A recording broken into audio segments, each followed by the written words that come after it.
नमो भूतनाथं नमो प्रेतनाथं नमः कालकालं नमः रुद्रमालं नमः कालिका प्रेमलोलं करालं नमो भैरवं काशिका क्षेत्रपालम्।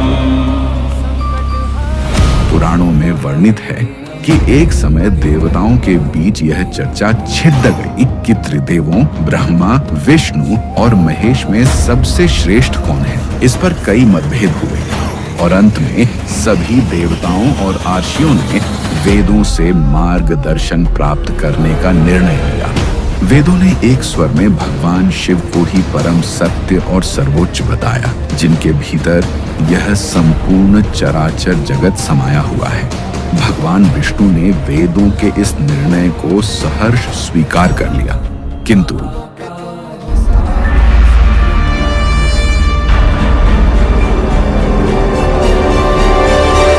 सृष्टि के रचयिता ब्रह्मा जी इस बात से सहमत नहीं हुए। वे स्वयं को सर्वश्रेष्ठ मानकर अहंकार से भर गए। उन्होंने अपने पांचवें मुख से भगवान शिव के स्वरूप और उनके गणों की वेशभूषा का उपहास करते हुए अपमानजनक शब्द कहे। ब्रह्मा जी का यह अहंकारपूर्ण आचरण और शिव की निंदा सुनकर भगवान शिव अत्यंत क्रोधित हो उठे।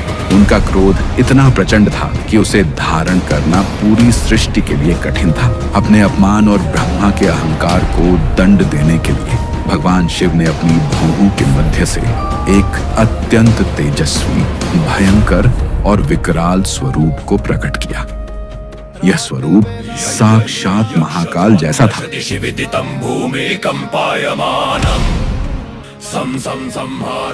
शिव ने अपने इस अंश को काल नाम दिया, जिसका अर्थ है मृत्यु या समय का राजा। यही उग्र और तेजस्वी स्वरूप काल भैरव कहलाया। भगवान शिव ने काल भैरव को आदेश दिया कि वे ब्रह्मा के उस मुख को दंडित करें जिसने अहंकार में भरकर उनका अपमान किया है। भगवान शिव की आज्ञा पाते ही काल भैरव ने तनिक भी विलंब नहीं किया। उन्होंने ब्रह्मा जी के उस पांचवें मुख को धड़ से अलग कर दिया जिसने शिव की निंदा की थी। काल भैरव के इस कृत्य से ब्रह्मा जी का अहंकार तो नष्ट हो गया और वे 5 मुखों से 4 मुखों वाले हो गए। परंतु एक देवता का शीश काटने के कारण काल भैरव पर तुरंत ब्रह्म हत्या का घोर पाप लग गया। ब्रह्मा का कटा हुआ शीश काल भैरव के हाथ से चिपक गया और ब्रह्म हत्या की शक्ति एक भयानक स्त्री के रूप में उनके पीछे पीछे चलने लगी, जिससे उन्हें घोर कष्ट होने लगा। भगवान शिव ने काल भैरव को इस पाप से मुक्ति पाने के लिए तीनों लोगों का भ्रमण करने का आदेश दिया। वे दंड पाणी के रूप में भटकते रहे, लेकिन किसी भी तीर्थ स्थान पर उन्हें शांति नहीं मिली, क्योंकि कपाल उनके हाथ से चिपका रहा और ब्रह्म हत्या उनके पीछे रही। अंत में भ्रमण करते हुए वे भगवान शिव की परम प्रिय नगरी काशी पहुंचे। जैसे ही काल भैरव ने काशी की सीमा में प्रवेश किया, उनके हाथ से वह कपाल छूटकर एक स्थान पर गिर गया और ब्रह्म हत्या की शक्ति वहीं पाताल लोक में विलीन हो गई। जिस स्थान पर कपाल गिरा वह स्थान कपाल मोचन तीर्थ कहलाया। इस प्रकार उन्हें ब्रह्म हत्या के पाप से मुक्ति मिली।